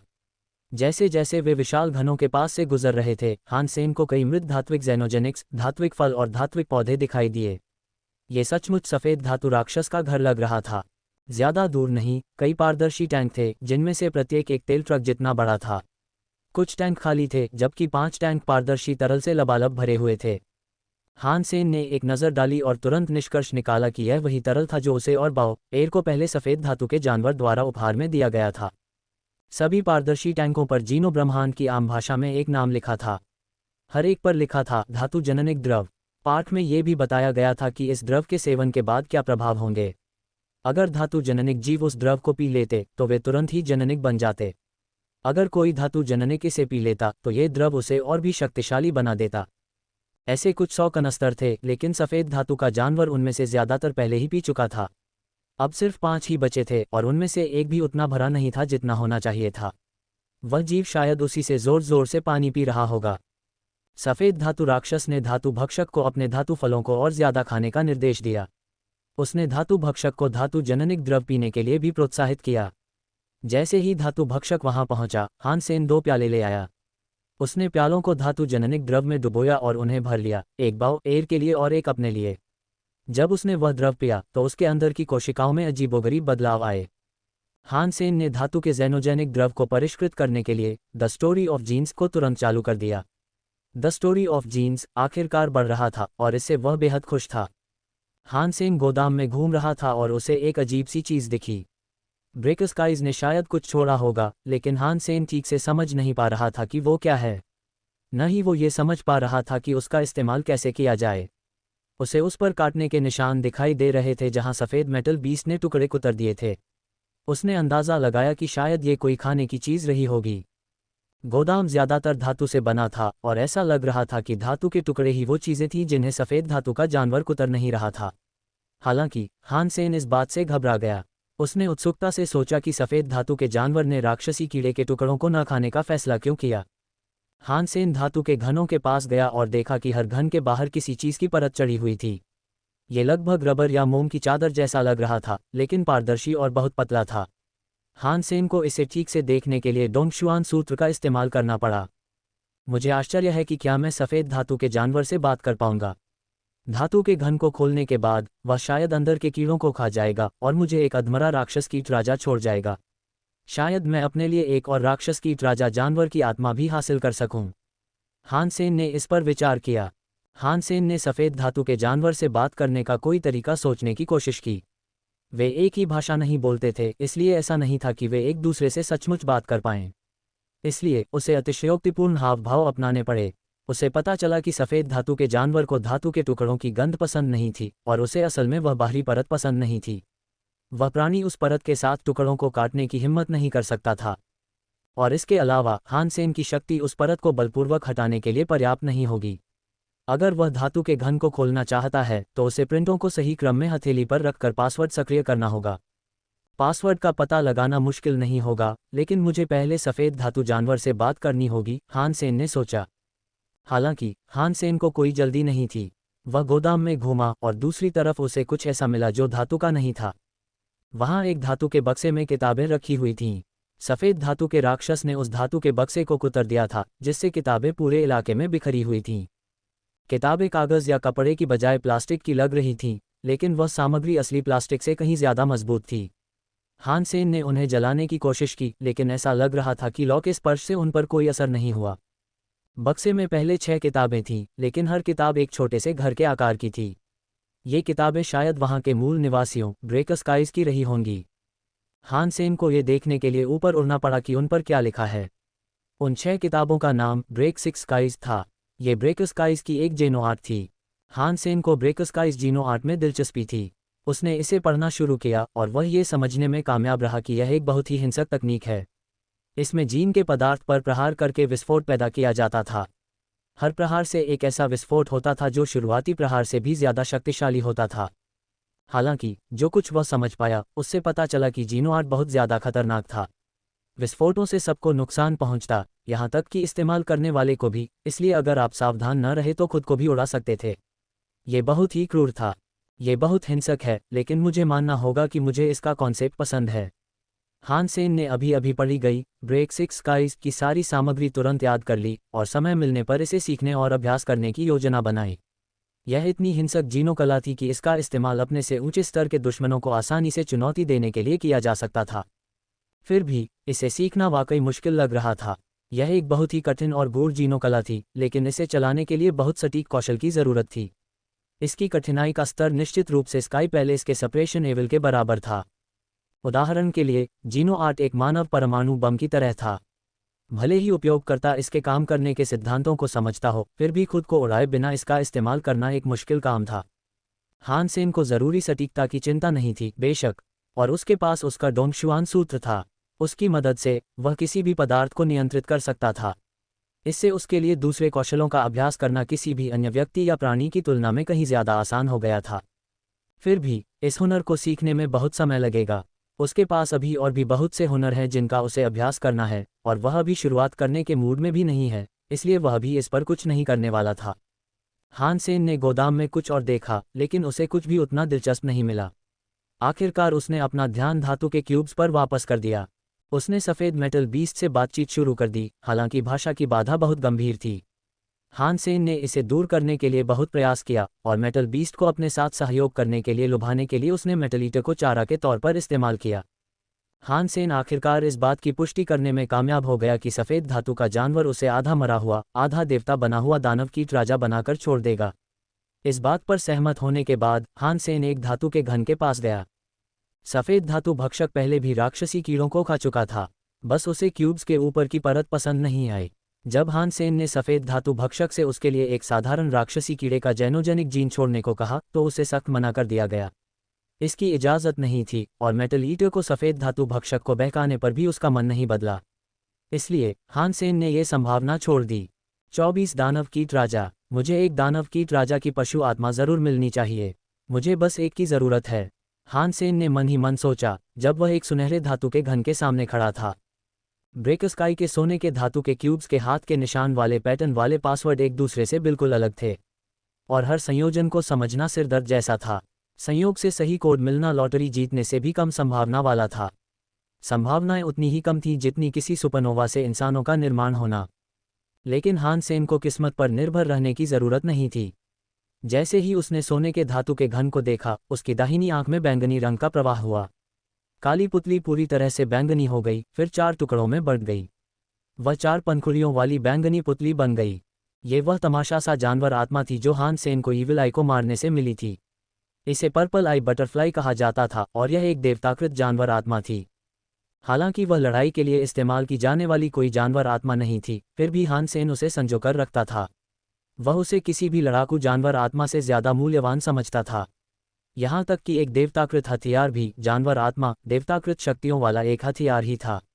हालांकि उसके पास होने से हान सेन और भी शक्तिशाली हो जाता, फिर भी वह किसी वास्तविक देवताकृत दुश्मन के सामने बेकार होता। हालांकि पर्पल आई बटरफ्लाई चश्मे अलग थे, यहाँ तक कि किसी देवता जैसे दुश्मन के खिलाफ भी ये बहुत उपयोगी होते। हान सेन ने अपनी दाहिनी आंख से सोने के घन को घूरा और उसकी आंख की 4 पंखुड़ियां घूमने लगीं। ये बहुत अजीब लग रहा था। जैसे जैसे पंखुड़ियां घूमी, हान सेन की दाहिनी आंख कुछ ऐसा देख पाई जो वह अन्यथा नहीं देख पाता। ये पर्पल आई गॉडलाइट से अलग था। ये तमाशा दुश्मन को रोक नहीं सकता था, लेकिन इससे हान सेन किसी पदार्थ की संरचना का विश्लेषण कर सकता था और इस तरह उस पर ज्यादा प्रभावी ढंग से शोध कर सकता था। जब हान सेन ने अपनी बैंगनी आंखों से उसे देखा तो ऐसा लगा जैसे वह सोने के घन के निर्माण का पूरा क्रम दोहरा रहा हो। उसने देखा कि उसके पुर्जे एक एक करके अलग होते जा रहे हैं, जब तक कि वह सिर्फ कच्चे माल का ढेर न रह गया। हान सेन उस चीज के बनने के हर चरण को देख पा रहा था। अगर उसके पास अपनी सामग्री होती तो उसने सोचा कि वह खुद भी एक घन बना सकता है। पूरी प्रक्रिया अपने सामने रखते हुए हान सेन ने उस पासवर्ड को ढूंढा जो सोने के क्यूब में डाला गया था। हालांकि हान सेन ने असल में अपना क्यूब बनाने की योजना नहीं बनाई थी, इसलिए उसने सिर्फ पासवर्ड याद रखने का फैसला किया। ऐसा करने के बाद उसने चश्मा उतार दिया, हाथों में ताकत इकट्ठा की और पैरों के निशानों पर थपथपाने लगा। जब हान सेन का आखिरी वार एक निशान पर पड़ा तो वह बिना किसी हिचकिचाहट के पीछे हट गया। उसने बाव, एयर और मेटल ईंटों को अपने पास खींचा, फिर अपने दानव बग बाई सेमा को बुलाया। वे सब एक दूसरे से कसकर लिपट गए ताकि हान सेन बाई सेमा को जितना हो सके उतना मजबूत बना सके। इस तरह अगर कोई अर्ध देवीभूत दानव बग राजा भी उन पर वार करने आए तो भी ढाल एक ही वार में नहीं टूटेगी। कच्चा सोने का घन फटने लगा और देखते ही देखते पूरी तरह बिखर गया। धातु का घन सोने के दानव कीड़ों के तेजी से फैलते झुंड में बदल गया। उनमें से हर एक का आकार एक पूर्ण विकसित इंसान के आधे आकार का था और कुछ ही सेकंड में सोने के दानव कीड़े हर जगह बेतहाशा उड़ने लगे। हान सेन ने सुनहरे दानव कीड़ों को देखा और उसने पाया कि वे बिल्कुल नीले दानव कीड़ों जैसे ही दिखते थे। साफ था कि वे एक ही प्रजाति के थे। उन सभी राक्षसी कीड़ों को देखकर सफ़ेद धातु का जानवर बेहद खुश हुआ। उसे बस क्यूब्स पर लगी परत नापसंद थी। उसे कीड़े खुद बहुत स्वादिष्ट लगे। इससे पहले कि सोने के राक्षस कीड़े फैल पाते, सफ़ेद धातु जानवर ने अपना मुंह खोल दिया और उनके पूरे झुंड को निगल लिया। अरे अरे, तुमने तो कहा था कि तुम मेरे लिए सोने का दानव कीट राजा छोड़ दोगे, लेकिन तुम तो गए और सब खा गए। हान सेन हताश होकर चिल्लाया। उस पेटू जीव ने हर एक कीड़ा खा लिया था। हान सेन ने उस क्यूब को खोलने में बहुत मेहनत की थी, लेकिन इसके बावजूद उसे अपनी सारी मेहनत के बदले कुछ नहीं मिला था। जब हान सेन उदास था, सफ़ेद धातु जानवर ने अपना मुंह खोला और कुछ चीज़ें थूक दीं। वहाँ ढेर सारे गोल्ड बग क्रिस्टल थे। वे सभी सुनहरी रोशनी से चमक रहे थे, किसी दुर्लभ रत्न जैसे। उनमें से एक ऐसा भी था जिसमें किंग क्लास जाइनोजेनिक जीन रहा होगा। उन सोने के कीटाणुओं के क्रिस्टलों के अलावा एक सोने का दानव कीटाणु भी थूका गया था। उसका शरीर आधा पिघल चुका था और जगह जगह उसके अंग भी रिस रहे थे। वह जमीन पर तड़प रहा था। ऐसा लग रहा था मानो वह किसी भी क्षण दम तोड़ देगा। शुक्रिया। हान सेन बेहद खुश था। उसने अपने भूतिया दांत वाले चाकू से सोने के दानव कीट राजा को काट डाला। वह खुद से बुदबुदाया, मुझे एक जानवर की आत्मा दो, मुझे एक जानवर की आत्मा दो। अगर तुम्हारी दानव कीट राजा की आत्मा भी वैसी ही है तो भी वह सबसे अच्छी जानवर आत्मा होगी। मैं अपनी पत्नी और बच्चों को एक दे सकता हूँ। मैं उन्हें एक एक दे सकता हूँ और फिर वे किसी भी चीज़ से बच सकते हैं। केवल एक देवता रूपी कुलीन ही खतरा पैदा कर सकता है। हान सेन ने मरते हुए दानव कीट राजा के जख्मों पर वार किया। कट लगने से दानव कीट राजा कराह उठा, लेकिन मरा नहीं। उसने और ताकत जुटाई और टस्क को अपने घोस्ट टीथ नाइफ के साथ इस्तेमाल किया। उसे कीड़े पर 14 बार वार करना पड़ा, तब जाकर उसे वह जानी पहचानी आवाज़ सुनाई दी जिसका उसे बहुत मज़ा आया। उत्परिवर्ती जैनोजेनिक राजा का शिकार, स्वर्ण दानव बग राजा। जैनोजेनिक जीन पाया गया। हान सेन इस नतीजे से निराश था। उस उत्परिवर्ती स्वर्ण दानव बग राजा ने उसे एक पशु आत्मा नहीं दी थी। खैर, अभी तो इन कमीनों में से 23 और भी मारने बाकी हैं। अभी घबराने की कोई ज़रूरत नहीं है, हान सेन ने मन ही मन सोचा। वह सफ़ेद धातु के जानवर की ओर मुड़ा। सफ़ेद धातु के जानवर ने उत्परिवर्ती स्वर्ण दानव बग राजा के शरीर को निगल लिया, और जैसा कि उसने कमतर रूपों के साथ किया था, उसने उत्परिवर्ती स्वर्ण दानव बग राजा क्रिस्टल को थूक दिया। वह क्रिस्टल एक साधारण राजा वर्ग से भी ज़्यादा सुंदर था। सफ़ेद मेटल बीस्ट ने म्यूटेंट किंग क्लास और किंग क्लास के कुछ क्रिस्टल मेटल ईटर की ओर धकेल दिए। ऐसा लग रहा था जैसे मेटल बीस्ट उन्हें उपहार के तौर पर देना चाहता था। हान सेन इस बात से उदास हो गया। उसने पहले कभी किसी ऐसे दयालु व्यक्ति को नहीं देखा था जो उसे इतने सारे अनमोल उपहार दे सके। हालांकि मेटल ईटर उन किंग क्लास बग क्रिस्टल्स को पचा नहीं पा रहा था। उसने क्रिस्टल्स को काटने की कोशिश की, लेकिन कोशिश के बावजूद वे टूटे नहीं। अगर वह अब उन्हें नहीं खा सकता तो मुझे उन्हें रखने क्यों नहीं देता? हान सेन ने मुस्कुराते हुए पूछा। हालांकि सफ़ेद धातु के जानवर ने उसकी बात अनसुनी कर दी। उसने बस कीड़े के क्रिस्टल ले लिए और उन्हें कहीं और रख दिया। उसका इरादा हान सेन के उन्हें लेकर चले जाने का नहीं था। हान सेन निराशा में सिर हिलाने के अलावा कुछ नहीं कर सका। सफ़ेद धातु का जानवर फिर दूसरे सोने के घन की ओर बढ़ा। उसने हान सेन की तरफ कुछ आवाज़ें की, मानो उसे कह रहा हो कि अपना काम करो और अब इसे खोलो। हान सेन तो वैसे भी यही करना चाहता था, इसलिए वह जल्दी से दौड़कर सोने के घन के पास गया और अपना दिव्य चश्मा वापस पहन लिया। इसके साथ ही उसने झट से सोने के घन का पासवर्ड अनलॉक किया और उसे खोल दिया। बज़्ज़ट, सोने के दानव कीड़े फिर से घन से बाहर निकल आए। पहले की तरह सफ़ेद धातु का जानवर उन सबको निगलने में कामयाब रहा, लेकिन इस बार उसने कीड़े के क्रिस्टल बाहर नहीं उगले। हालांकि थोड़ी देर बाद उसने एक उत्परिवर्ती सोने के दानव कीट राजा को उगल दिया, और पहले की तरह बेचारा कीट मरने के कगार पर था। हान सेन ने उसे काट डाला। ये वार अविश्वसनीय रूप से संतोषजनक लगा। एक राजा श्रेणी के अज्ञात प्राणी को मारना कोई ऐसी बात नहीं थी जिसकी उम्मीद कई माक्विस कभी कर सकें। और सबसे बढ़कर यह कोई साधारण राजा श्रेणी का प्राणी नहीं था, यह एक उत्परिवर्ती राजा श्रेणी का प्राणी था। हान सेन इस समय बहुत कमज़ोर था। कुल मिलाकर भूत के दांतों वाले चाकू ने दानव कीट राजा के घाव काट दिए और कुछ अच्छे वार के बाद उसने आखिरकार उसे मार डाला। उत्परिवर्ती जैनोजेनिक राजा का शिकार, स्वर्ण दानव बग राजा। जैनोजेनिक जीन पाया गया। हान सेन ने आह भरी। फिर से उसके लिए कोई जानवर जैसी आत्मा नहीं थी। उसे जो चाहिए था उसे पाने के लिए उसे अगला घन खोलना होगा। एक के बाद एक वे क्यूब से गुजरे। सातवें गोल्ड डायमंड बग किंग के मारे जाने के बाद हान सेन उस घोषणा को सुनकर बहुत खुश हुआ जिसमें उसे एक जानवर की आत्मा मिलने की सूचना दी गई थी। उत्परिवर्ती जैनोजेनिक राजा का शिकार, स्वर्ण दानव बग राजा। जैनोजेनिक जीन मिला। उत्परिवर्ती स्वर्ण दानव बग पशु आत्मा प्राप्त हुई। उत्साह से भरकर हान सेन ने जल्दी से म्यूटेंट गोल्ड डायमंड बग जानवर की आत्मा की जांच की, जिसे वह अभी पकड़ने में कामयाब हुआ था। उत्परिवर्ती स्वर्ण दानव बग राजा जानवर आत्मा, 22 सेमा प्रकार। इसे देखकर हान सेन हंसा। हाँ, मुझे सचमुच जो चाहिए वो मिल जाता है। मेरी किस्मत लौट आई है। अब हान सेन बाकी धातु के क्यूब्स खोलने के लिए बेताब था। सफ़ेद धातु का जानवर भी मज़े कर रहा था, इसलिए वह खुशी खुशी हान सेन द्वारा दिए गए कीड़ों को खाने के लिए उनके पीछे पीछे चल पड़ा। अगले कुछ mutant gold diamond bug king ने उसे और अधिक पशु आत्माएं प्रदान नहीं की, लेकिन जैसे ही वह इस तथ्य को स्वीकार कर रहा था कि उसे एक और mutant gold diamond bug king पशु आत्मा नहीं मिल सकती है, अंतिम mutant gold diamond bug king ने उसे एक और दे दी। हान सेन कान कान तक मुस्कुरा रहा था। फिर उसने हरे क्यूब्स खोलने शुरू किए। उसने हरे दानव कीड़ों को छोड़ दिया ताकि सफ़ेद धातु का जानवर उन्हें खा सके। उत्परिवर्ती जैनोजेनिक राजा का शिकार, ग्रीन डायमंड बग राजा। जैनोजेनिक जीन मिला। उत्परिवर्ती ग्रीन डायमंड बग जानवर आत्मा प्राप्त हुई। मेरी किस्मत तो मानो मेरे लिए बहुत अच्छी है ना? हान सेन बहुत खुश था। उसे पहले mutant green diamond bug king से एक जानवर जैसी आत्मा मिली थी। यह उसके मूड को बहुत अच्छा कर गया था। ये देखकर कि हरे दानव बग राजा की पशु आत्मा भी एक 22 सेमा थी, वह अविश्वसनीय रूप से खुश था। लेकिन फिर कुछ बदल गया। हान सेन उन बाकी जीवों को मारता रहा जो सफ़ेद धातु के जानवर ने उसके लिए छोड़े थे, लेकिन उसे कोई और जानवर की आत्मा नहीं मिली। हर बार जब हान सेन को लगता था कि उसे एक और जानवर की आत्मा मिल जाएगी, तो उसे नहीं मिलती थी। उनकी प्रगति जल्द ही म्यूटेंट डायमंड बग किंग हत्याकांड में बदल गई। मैं अभी भी 3 म्यूटेंट किंग बीस्ट सोल पाकर बहुत खुश हूँ। यह उपलब्धि काफ़ी प्रभावशाली है। हान सेन ने इस बारे में ज़्यादा शिकायत नहीं की, क्योंकि वह वाकई 3 मिल जाने से बहुत खुश था। इसके बारे में बहुत ज़्यादा शिकायत नहीं की, क्योंकि वह वास्तव में अपने पास मौजूद 3 चीज़ें पाकर काफ़ी खुश था। सफ़ेद धातु जानवर ने हर राक्षसी कीड़े को खा लिया, लेकिन वह धातु भक्षक के लिए राजा श्रेणी के कीड़े मकोड़ों के क्रिस्टल उगलता रहा। उसने उन्हें भी वापस नहीं लिया। वे धातु भक्षक के लिए खिलौनों जैसे थे। हान सेन इस नतीजे पर पहुंच गया था कि सफ़ेद धातु का जानवर दूसरे आयाम में भी जा सकता है। वह सिर्फ बग क्रिस्टल जमा कर रहा था, उन्हें खुद नहीं खा रहा था। हालांकि अंततः हान सेन के लिए यह कोई मायने नहीं रखता था। 3 दानव बग राजा जानवर आत्माओं के होने से वह पहले से ही बहुत खुश आदमी था। चलो देखते हैं कि क्या गोल्ड बाइसेमा और ग्रीन बाइसेमा ब्लू वाले की तरह ही शक्तिशाली हैं। हान सेन ने गोल्ड डायमंड बग किंग की जानवर आत्मा को बुलाया। हान सेन ने अपने चारों ओर एक सुनहरी रोशनी दिखाई। रंग अलग होने के अलावा ऐसा लग रहा था कि उसे नीले दानव बग राजा के बाईसेमा से अलग करने वाली कोई चीज़ नहीं थी।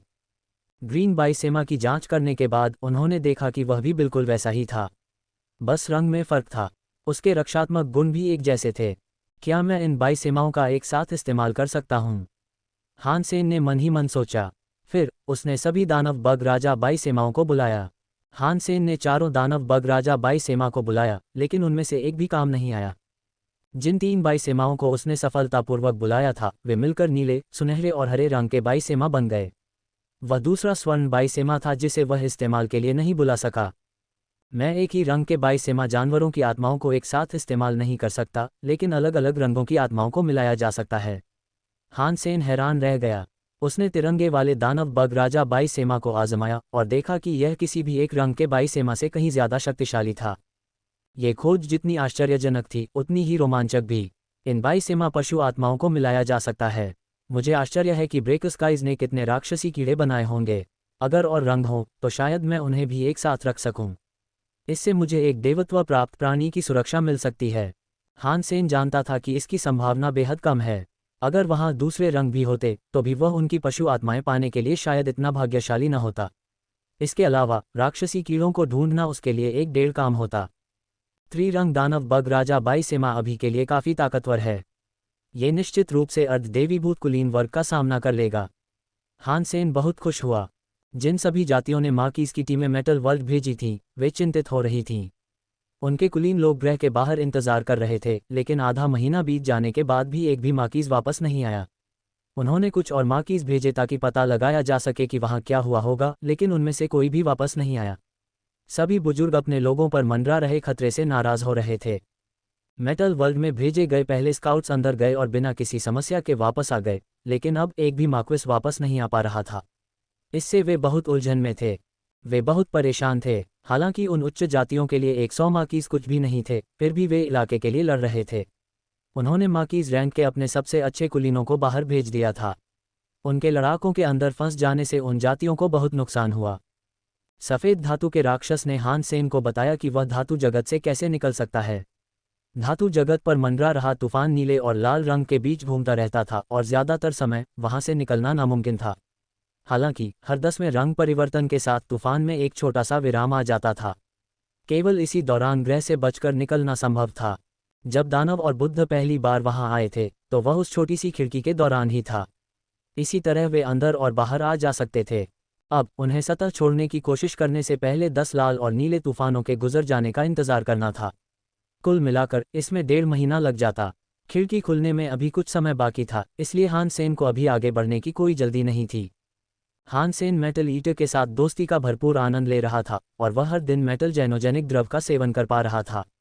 वह वास्तव में फिलहाल गुफा से बाहर नहीं जाना चाहता था। वह जितना हो सके उतना पीना चाहता था ताकि वह द स्टोरी ऑफ जीन्स में आगे बढ़ सके। हान सेन यूया और बाकी लोगों की तलाश में निकल पड़ा। वे ड्रैगन, बुद्ध और दानव के बाकी सदस्यों के साथ रह रहे थे। वे एकांत गुफा में सुरक्षित रह रहे थे। उन्हें वास्तव में कोई खतरा नहीं था, लेकिन उनका सामान तेजी से कम होता जा रहा था। इसलिए वे बाहर निकलने का रास्ता ढूंढने के लिए बेताब हो रहे थे। दुर्भाग्य से उन्होंने अभी तक ऐसा नहीं किया था। हालांकि हान सेन उनसे नहीं मिला। वह सफ़ेद धातु राक्षस के पास ही रहा और उसका धातु जनित द्रव पीता रहा। तूफानों के 10वें चक्र का इंतजार करते हुए उसने अपना ज़्यादातर समय जीन्स की कहानी का अभ्यास करने में बिताया। किसी कारण से सफ़ेद धातु राक्षस को धातु नगर छोड़ने में कोई दिलचस्पी नहीं थी। हान सेन उसे वहां से न तो फुसला सकता था और न ही ले जा सकता था। हान सेन ने धातु के जैनोजेनिक द्रव को परिष्कृत करना जारी रखा और पूरे 1 महीने के बाद जीन की कहानी अंततः बदलने लगी। यह मार्क्विस बन रहा था। क्या यह आखिरकार हो रहा है? हान सेन उत्साहित था। उसने इसे ऊपर ले जाने के लिए बहुत सारे संसाधनों का इस्तेमाल किया था और वह हमेशा सोचता था कि मार्क्विस तक पहुंचने पर उसे कौन सी नई शक्तियां मिल सकती हैं। मुझे आश्चर्य है कि क्या इसका कोई नया आकार विकसित होगा। बेशक अगर शक्ति आनुपातिक रूप से नहीं बढ़ती तो ये जीनों कला बहुत संतुलित नहीं होगी। अब तक खर्च किए गए संसाधन व्यर्थ होंगे और मुझे ये भी यकीन नहीं है कि इसका अभ्यास जारी रखने का कोई मतलब होगा भी या नहीं। स्पेल कवच पवित्र प्रकाश से चमकने लगा। स्पेल अब सूरज की तरह चमक रहा था। धमाका! हान सेन का शरीर कांप उठा और फिर कवच गायब हो गया। उसने हान सेन के ठीक सामने खड़ी एक महिला का रूप ले लिया। वह महिला पवित्र प्रकाश से आच्छादित थी और उसके बाल सूर्य की किरणों की तरह लहरा रहे थे। स्पेल के हाथ में मौजूद दोनों पिस्तौल भी चमकने लगे थे। उनसे इतनी रोशनी निकल रही थी कि हानसेन उन्हें सीधे देख नहीं पा रहा था। हानसेन के शरीर को ऐसा लगा जैसे कोई तेज बहता झरना उसमें से बह रहा हो। उसका शरीर स्पेल की ऊर्जा से जुड़ गया और बेहद तेज चमकने लगा। धमाका! अंततः स्पेल की रोशनी ज्वालामुखी की तरह फटने लगी और एक पवित्र प्रकाश आकाश में फैल गया। स्पेल का शरीर प्रकाश के उस पवित्र गीजर के बीच तैरने लगा और उसके माथे पर एक अजीब सा स्पेल चिन्ह प्रकट हुआ। हानसेन को पता नहीं था कि फूल जैसी स्पेल में क्या बदलाव आ रहे थे। वह चमक रही थी, लेकिन बहुत ज्यादा नहीं। लेकिन वह प्रकाश की धारा के अंदर थी और उसके रूप की परछाई साफ दिखाई दे रही थी। पवित्र प्रकाश उसके माथे पर केंद्रित हुआ और स्पेल की शक्तियों को एकत्रित कर रहा था। वह सारा प्रकाश स्पेल के फूल पर पड़ रहा था। फूल में कोई बदलाव नहीं आया था और स्पेल बिल्कुल वैसी ही दिख रही थी जैसी वह हमेशा दिखती थी। स्पेल का युद्ध शरीर मार्क्विस वर्ग तक बढ़ गया है। हानसेन ने ये घोषणा अपने मन में सुनी। उसका शरीर भी काफी मजबूत हो गया था। उसकी शारीरिक बनावट अब उसे बाकी सभी मार्कीज के बीच अजेय बना रही थी। यहाँ तक कि एक उच्च श्रेणी के ड्रैगन मार्कीज का शरीर भी हानसेन के शरीर के बराबर नहीं होता। हानसेन को उलझन इस बात की थी कि स्पेल ने कोई नया रूप नहीं लिया था, उसके माथे पर बस एक अजीब सा स्पेल चिन्ह अंकित था। उसे इस चिन्ह का मतलब भी नहीं पता था। युया, खान और बाकी सभी उदास दिख रहे थे। वे काफी समय से मेटल वर्ल्ड से निकलने का रास्ता ढूंढ रहे थे, लेकिन उनकी सारी कोशिशें नाकाम हो गईं। उनका सामान खत्म होने के कगार पर था। आमतौर पर नीले तूफान के दौरान गुफा से बाहर निकलना सुरक्षित होता था, लेकिन इस बार उन्हें कुछ धातु के ड्रैगनफ्लाई मिले। उन्होंने कीड़ों को मार डाला, लेकिन और भी आ गए और उन्हें वापस उनके कैंप की ओर खदेड़ दिया। वे अपने दुश्मनों से लड़ने के लिए गुफा के संकरे प्रवेश द्वार पर निर्भर थे और शुरुआत में तो ये कारगर भी रहा। लेकिन उनके हमलावरों में कुछ ड्यूब भी थे और नतीजतन वे दुश्मन को रोक नहीं पाए। धिक्कार है, हम लोग खो रहे हैं। क्या हमें पीछे हट जाना चाहिए? एक ड्रैगनफ्लाई ने बुद्ध पर अपने दांत गड़ा दिए और उनके हाथ का पूरा मांस नोच डाला। उनकी चीख खून जमा देने वाली थी। हमारे सारे संसाधन यही हैं। अगर हम इन्हें खो देंगे तो हम चाहे कुछ भी कर लें, ज्यादा दिन तक जिंदा नहीं रह पाएंगे। इसके अलावा यहाँ इतने सारे विदेशी जीव हैं कि हम अलग होने का जोखिम नहीं उठा सकते। इससे तो हम सब मारे जाएंगे, युनी ने ठंडे स्वर में कहा। अगर हम अभी नहीं भागे तो यहीं मर जाएंगे, बुद्ध मार्क्विस चिल्लाया। इस बार नीले तूफान में बहुत सारे विदेशी जीव हैं और उनमें ड्यूब भी हैं। हम उन्हें हमेशा के लिए नहीं रोक सकते। ड्रैगन आर्ट और युया चुप रहे जबकि बाकी लोग बहस कर रहे थे। इस समय पीछे हटने का कोई रास्ता नहीं था। उन्हें या तो मेटल वर्ल्ड से बाहर निकल जाना था या मर जाना था। समूह जितना हो सके उतना मारता रहा, लेकिन कुछ मार्क्विस गुफा से भाग गए। वे गुफा के बाहर अपनी किस्मत आजमाना चाहते थे, लेकिन भगोड़ों को देखते ही ड्रैगनफ्लाई हर जगह से आ पहुंचे। उनके भागने के लिए कोई जगह नहीं थी जहां ड्रैगनफ्लाई उनका पीछा न कर सकें। उन्हें तब तक लड़ना था जब तक वे थक न जाएं, और जब ऐसा होता तो उनके शरीर खा लिए जाते। ड्रैगन आर्ट दहाड़ा और उसके बाकी ड्रैगन भी उसके पीछे पीछे अपना डेरा छोड़कर भाग गए। हालांकि जब उसने बाहर का नज़ारा देखा तो वह निराश हो गया। उसका सुनहरा ड्रैगन शरीर भी इस लड़ाई को हमेशा के लिए नहीं झेल सकता था। युया स्काई पैलेस के छात्रों को भी अपने साथ ले आया। सभी ड्रैगनफ्लाई उन पर टूट पड़े और उनके पास भागने के लिए कोई जगह नहीं थी। जैसे ही निराशा ने उनके दिलों पर कब्जा कर लिया, जेनोजेनिक्स के झुंड के अंदर कुछ अजीब बात सामने आई। धमाका! युया और बाकी लोग जोर शोर से लड़ रहे थे कि तभी उन्हें दूर से एक धमाके की गूंज सुनाई दी। उन सभी अज्ञात जीवों के बीच एक रोशनी खिल रही थी। जेनोजेनिक्स के झुंड ने मंथन करना शुरू कर दिया, जैसे कि वे बहुत घबराए हुए थे। धमाका! एक और धमाका हुआ और उसकी आवाज़ से मार्क्विस के कान दुखने लगे। इस बार परिदृश्य पर मशरूम जैसा एक बादल सा छा गया। झटके की लहर फैल गई और ड्रैगनफ्लाई के ढेर टुकड़े टुकड़े हो गए। Boom boom boom boom! उन पर उतरी विदेशी जीवों की सेना के बीच कई और मशरूम जैसे बादल फूट पड़े। बड़ी संख्या में ड्रैगनफ्लाई नष्ट हो गए और उसके बाद पैदा हुए निर्वात ने जीवित ड्रैगनफ्लाई को वापस मलबे में खींच लिया। धूल और धुंध के बीच से एक लाल साया उभर रहा था। ऐसा लग रहा था जैसे कोई आदमी रॉकेट लॉन्चर पकड़े हुए हो और बार बार उस बेलनाकार लॉन्चर से रॉकेट निकल रहे थे। जो कुछ भी दिख रहा था वह सब टुकड़े टुकड़े हो रहा था। रॉकेट लगातार फट रहे थे जिससे मशरूम जैसे बादल बन रहे थे। धातु की जमीन और ड्रैगनफ्लाई समान रूप से बिखर रहे थे और लाशें और धातु के टुकड़े पूरे क्षेत्र में बिखरे पड़े थे, जो नरसंहार का एक अद्भुत प्रदर्शन था। मलबे और लाशों के ऊपर आग, धुआं और धूल तैर रही थी। लाल साया किसी पागल हत्यारे जैसा था। वह लगातार आगे बढ़ रहा था और रॉकेट दाग रहा था, जिससे पूरी जगह खंडहर और मलबे में तब्दील हो गई। उस पागल लाल साई के कंधों पर एक 6 साल की बच्ची जैसी कोई चीज थी। वह उत्सुक लग रही थी और इधर उधर देख रही थी। उसका शांत भाव चारों ओर सब कुछ तहस नहस कर रहे विस्फोटों की पागलपन भरी भयावहता के बिल्कुल विपरीत था। हान सेन, युया और स्काई पैलेस के छात्र शरीर के आकार को और अधिक स्पष्ट रूप से देखकर जयकार करने लगे। उन्हें लगा कि हान सेन की हत्या सफ़ेद धातु के जानवर ने कर दी है, जो उसे निशाना बनाने के लिए प्रकट हुआ था। लेकिन मारे जाने के बजाय वह उस समय प्रकट हुआ जब उन्हें मदद की सबसे ज़्यादा ज़रूरत थी। ये देखते हुए कि हान सेन के रॉकेट मार्क्विस और ड्यूक दोनों जेनोजेनिक्स को उड़ा सकते थे, ये स्पष्ट था कि उनके अलग रहने के दौरान उसकी शक्ति बढ़ गई थी। उन्हें लगा कि वह मार्क्विस वर्ग में पहुंच गया होगा, अन्यथा वह उन प्राणियों को कोई नुकसान नहीं पहुंचा सकता था। हान सेन का इरादा तूफान थमने पर स्काई पैलेस टीम में फिर से शामिल होने का था, क्योंकि वह गुफा में ही रहना चाहता था और जितना हो सके उतना धातु जनित द्रव पीना चाहता था।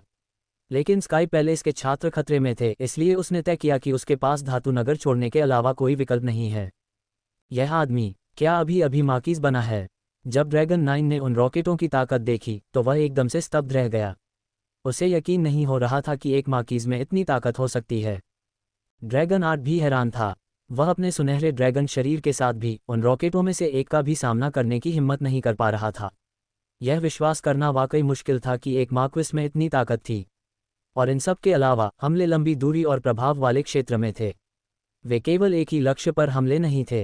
हान सेन जिन ड्यूक्स को आसमान से गिरा रहा था, उन्हें देखकर खान का चेहरा पीला पड़ गया। कितनी भयावह शक्ति है, और यह एक ऐसे व्यक्ति के शरीर से आ रही है जो सिर्फ एक मार्कीज है। अगर वह पहले मार्कीज बन गया होता तो शायद डॉलर और लोन बैम्बू से लड़ सकता था। उसकी जीनोकला क्या है? वह इतना शक्तिशाली और डरावना क्यों है? मुझे डर है कि पूरे ब्रह्मांड में मिस्टर हान के पास सबसे प्रभावशाली जीनोकला है। डॉलर या लोन बैम्बू भी उससे नहीं लड़ पाएंगे, एक बुद्ध मार्क्विस ने विस्मय में फुसफुसाया। सुनने वाले सभी लोग बुद्ध मार्क्विस की बात से सहमत थे। ये शक्ति ऐसी थी जिसकी उन्होंने मार्क्विस से कभी उम्मीद नहीं की थी। अगर ड्रैगन 8 अपनी इविलिब्रिका ड्रैगन शक्तियों का इस्तेमाल करके अपनी पूरी ताकत जुटा भी ले तो भी उसकी तुलना उन सभी रॉकेटों की शक्ति से नहीं की जा सकती। हालांकि इस हमले की सबसे डरावनी बात यह थी कि यह एक क्षेत्रीय प्रभाव था। इसकी शक्ति इतनी प्रबल थी कि यकीन करना मुश्किल था कि यह सब एक मार्क्विस से आया था। हान सेन के हमलों से निडर जेनोजिनिक्स कांपने और थरथराने लगे। हान सेन एक चलती तोप की तरह था जो हर जेनोजिनिक्स को खुशी खुशी मार रहा था। यहाँ तक कि ड्यूक भी उन विस्फोटों की ताकत से आसानी से उड़ रहे थे। धमाका धमाका, पूरी जमीन कांप उठी। विदेशी प्राणी चीख रहे थे। धमाकों की आवाज़ें पूरे देश में गूंज रही थीं। यदि कभी कोई ऐसा मामला हो जिसे रॉकेट हल न कर सके तो वह किसी अन्य रॉकेट का उपयोग करेगा। धमाका। हान सेन ने अपने रॉकेट लॉन्चर को मिनीगन की तरह थामे रखा। वह झुंड पर लगातार गोलियां चलाता रहा और शॉकवेव्स और बादलों ने उस धुंध में विदेशी जीवों को पिघला दिया। मार्क्विस जेनोजेनिक हंटेड। हत्या की घोषणाएं एक दूसरे पर बार बार आ रही थीं। सब कुछ गड़बड़ हो गया था और हान सेन ठीक से समझ नहीं पा रहा था कि क्या कहा जा रहा है। ये सिर्फ वह शक्ति नहीं थी जो उसने स्पेल के मार्कीज बनने पर हासिल की थी। ये हान सेन की शक्ति थी जो ब्रेक 6 स्काइज कला के साथ मिलकर उसने अभी अभी सीखी थी।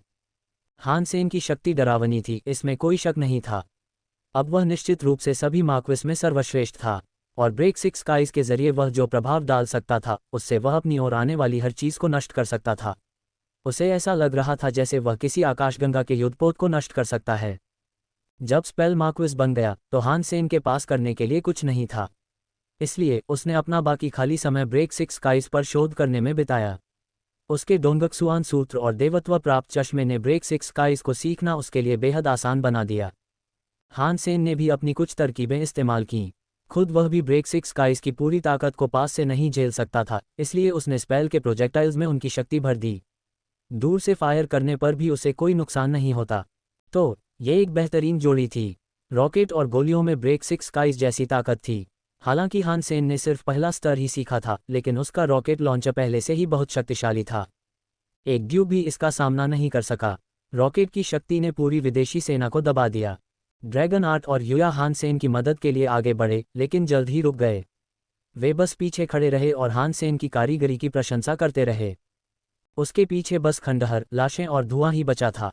हान सेन ने पूरी विदेशी सेना को टुकड़े टुकड़े कर दिया था। वह बुरी तरह हंसा। हान सेन के आसपास सब कुछ फट रहा था। सब सोच रहे थे, इस आदमी ने उन कमबख्त बर्बादों से भी ज्यादा बर्बाद कर दिया है। मानो ये भी बर्बादों में से एक हो। अब जेनोजेनेसिस चल रहा था। पूरी जगह मानो नर्क के बीचों बीच एक कब्रिस्तान जैसी लग रही थी। हान सेन ने अपना रॉकेट लॉन्चर लापरवाही से थाम रखा था, छोटी बच्ची अभी भी उसके कंधे पर बैठी थी। वह खंडहरों से मार्क्विस के पास पहुंचा। ड्रैगन आर्ट और बाकियों को एक जोरदार ठंड का एहसास हुआ। वे लड़खड़ाकर पीछे हट गए। युया, क्या तुम ठीक हो? हान सेन ने अपने सामने इकट्ठे हुए लड़ाकों की ओर देखते हुए पूछा। नहीं, हाँ, मेरा मतलब है, हम ठीक हैं। युया इतना हैरान था कि उसे ठीक से जवाब नहीं दे पाया। एक पल के लिए उसका दिमाग सुस्त पड़ गया था, लेकिन अब जब उससे सवाल पूछा गया था तो धीरे धीरे वह फिर से काम करने लगा। टीचर हान, आपकी जीनोकला बहुत बढ़िया है, व्हाइट रियल ने बिना किसी संकोच के कहा। यह भयानक था, ये कौशल अजेय है, उसने ड्यूक्स को उड़ा दिया। यह पागलपन है। यदि शिक्षक हान मार्क्विस हैं तो डॉलर को अब नंबर 1 मार्क्विस नहीं माना जाएगा।